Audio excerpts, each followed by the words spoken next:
Assalamualaikum warahmatullahi wabarakatuh. Perkenalkan, saya Yani Elisa, NIM 19053028. Di sini saya akan menjelaskan materi tentang penerimaan honorarium. Honorarium merupakan istilah pembayaran yang diberikan kepada PNS ataupun non-PNS yang terlibat dalam kegiatan pelayanan dan pembangunan di bidang pemerintahan. Pemberian honor ini memiliki syarat dan ketentuan yang mana harus diberikan kepada PNS maupun non-PNS yang terkait dengan pelaksanaan APBD dan tercantum dalam DPA SKPD, Dokumen Pelaksanaan Anggaran Satuan Kerja Perangkat Daerah. Honorarium dapat digolongkan menjadi dua jenis, yaitu honorarium yang terkait operasional perangkat daerah, seperti honorarium pengelolaan keuangan, honorarium pengelolaan EKTP, honor pengelolaan sistem informasi. Honorarium yang terikat dengan output, contohnya honorarium penyelenggaraan workshop atau seminar. Selanjutnya, mekanisme honorarium. Yang pertama adalah honorarium dalam belanja pegawai. Honor dalam belanja pegawai dapat diartikan sebagai uang yang diberikan kepada dosen atau guru yang tidak tetap atau pegawai honorer yang akan diangkat menjadi pegawai. Yang kedua, honorarium dalam belanja non-pegawai yang terdiri dari honor output kerja dan honor operasional satuan kerja. Honor output kegiatan merupakan jenis honor tidak tetap yang dibayar kepada pegawai yang melaksanakan kegiatan dan terkait dengan output. Disebut juga sebagai honor yang dibayarkan atau pelaksanaan kegiatan yang insidentif dan dapat dibayar tidak terus-menerus dalam satuan tahun. Yang kedua adalah honor operasional satuan kerja. Merupakan jenis honor tidak tetap yang digunakan untuk kegiatan yang terkait dengan operasional kegiatan. Adapun contoh untuk soal honorarium. Raihan adalah seorang komisaris di PT Nusahati yang bukan sebagai pegawai tetap. Dalam tahun 2019, yaitu bulan Desember 2019, ia menerima honorarium sebesar 25 juta rupiah. PPh pasal 21 yang terutang adalah 5% dari 25 juta adalah 1.250.000. Jadi PPh pasal 21 yang harus dipotong sebanyak 1.250.000. Materi selanjutnya yaitu tentang PPh 26 tenaga kerja asing. Adapun pengertian tenaga kerja asing. PPh 26 adalah pajak yang dikenakan atas penghasilan yang berasal dari Indonesia yang diterima atau diperoleh wajib pajak luar negeri selain bentuk usaha tetap. Subjek PPh 26 dapat merupakan wajib pajak luar negeri orang pribadi atau wajib pajak organisasi internasional. Dan cara pemenuhannya adalah kewajiban atas PPh 26 dapat dipenuhi melalui pemenuhan sendiri oleh wajib pajak atau pemotongan oleh pemberi penghasilan. Materi selanjutnya tentang PPh 26 tenaga kerja asing. Di sini kami akan membahas tentang pengertian PPh 26, regulasi tenaga kerja asing di Indonesia, aspek penting dalam pengurusan rencana penggunaan tenaga kerja, dan perhitungan pajak tenaga kerja di Indonesia. PPh 26 adalah pajak yang dikenakan atas penghasilan yang berasal dari Indonesia yang diterima atau diperoleh wajib pajak luar negeri selain bentuk usaha tetap. Subjek pajak PPh 26 dapat merupakan wajib pajak luar negeri orang pribadi atau wajib pajak organisasi internasional.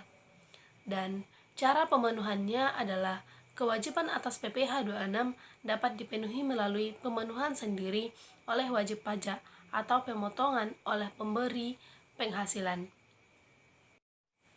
Materi selanjutnya yaitu regulasi tenaga kerja asing di Indonesia. Regulasi mengenai tenaga kerja asing di Indonesia tercantum dalam Peraturan Presiden Nomor 20 Tahun 2018 tentang penggunaan tenaga kerja asing. Tenaga kerja asing yang dimaksud dalam peraturan ini adalah warga negara asing pemegang visa dengan tujuan bekerja di wilayah Indonesia. Pasal 1 ayat 1 Peraturan Presiden Nomor 20 Tahun 2018 sejalan dengan Undang-Undang Nomor 13 Tahun 2003 tentang Ketenagakerjaan. Baiklah, untuk materi selanjutnya akan saya jelaskan yaitu mengenai aspek penting dalam pengurusan rencana penggunaan tenaga kerja asing atau RPTKA. Nah, aspek-aspek penting dalam pengurusan RPTKA ini antara lain yaitu mengisi dengan lengkap formulir RPTKA, surat izin usaha dari instansi yang berwenang, akte pendirian sebagai badan hukum yang sudah disahkan oleh pejabat yang berwenang, keterangan domisial perusahaan dari pemerintah daerah setempat, selanjutnya surat penunjukan TKI sebagai pendamping TKA yang dipekerjakan, struktur organisasi perusahaan, salinan bukti wajib lapor ketenagakerjaan yang masih berlaku berdasarkan Undang-Undang Nomor 7 Tahun 1981 tentang wajib lapor ketenagakerjaan di perusahaan. Dan yang terakhir adalah rekomendasi jabatan yang akan diduduki oleh TKA dari instansi tertentu apabila perlu. Materi selanjutnya yaitu mengenai perjanjian penghindaran pajak berganda atau P3B. Antara lain yaitu wajib pajak luar negeri dapat dikenakan pajak di Indonesia sekaligus di negara asalnya. Yang kedua, P3B mengatur tarif dan hak perpajakan sehingga pengenaan pajak hanya satu kali. Dan yang ketiga, tarif PPh 26 menjadi tidak berlaku ketika terdapat P3B. Selanjutnya yaitu mengenai jenis-jenis penghasilan pajak luar negeri yang dikenai pajak PPh pasal 26. Kita lihat dari penghasilan bruto atas. Yang pertama yaitu dividen. Yang kedua adalah bunga termasuk premium, diskonto, dan imbalan sehubungan dengan jaminan pengembalian utang. Kemudian yang ketiga yaitu royalti, sewa, dan penghasilan lain sehubungan dengan penggunaan harta. Selanjutnya yaitu imbalan sehubungan dengan jasa, pekerjaan, dan kegiatan.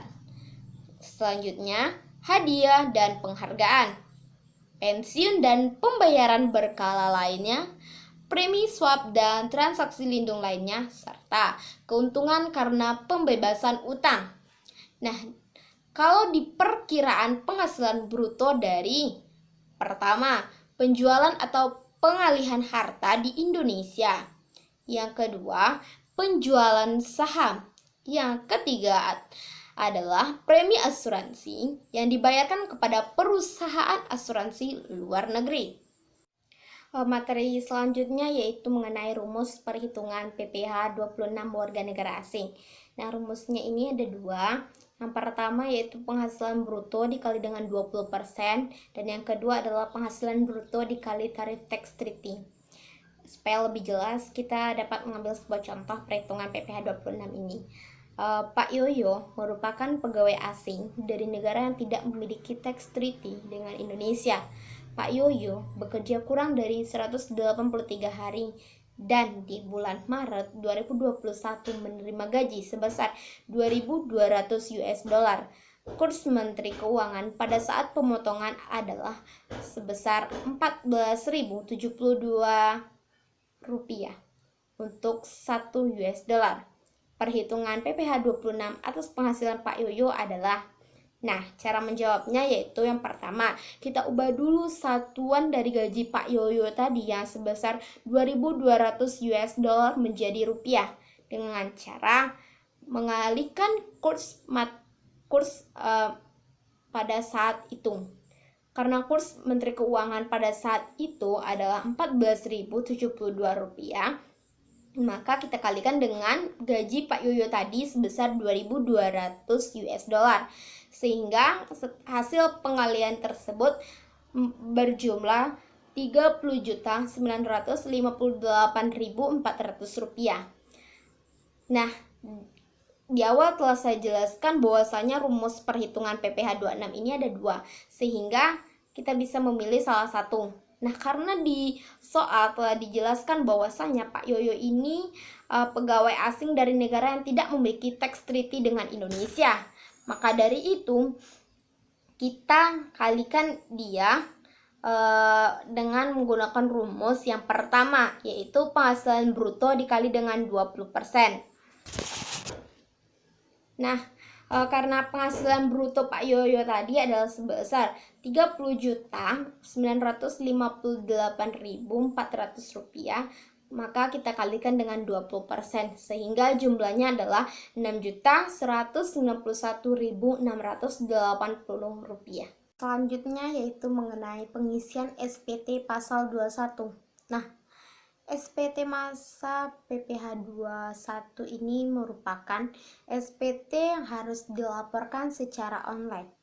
Hal ini berlaku terhitung tanggal 1 April 2018 lalu dengan diterbitkannya Peraturan Menteri Keuangan Nomor 9 PMK 03/208. Pengisian SPT ini kemudian dikenal dengan nama SPT PPh 21. Materi selanjutnya yaitu mengenai cara mengisi SPT masa PPh pasal 21. Adapun langkah-langkahnya yaitu pada halaman utama SPT, pilih menu pilih SPT dan buat SPT baru. Setelah itu, pilih bulan yang akan diterbitkan SPT-nya, lalu klik buat SPT kembali ke halaman utama. Pilih menu pilih SPT, lalu pilih buka SPT. Nah, nanti itu kita akan melihat kolom daftar SPT yang sudah dibuat. Pilih bulan yang akan kita buka atau isi, lalu klik buka SPT. Kembali ke halaman utama. Pilih menu isi SPT, lalu masuk ke daftar pemotongan pajak dan pilih satu masa pajak.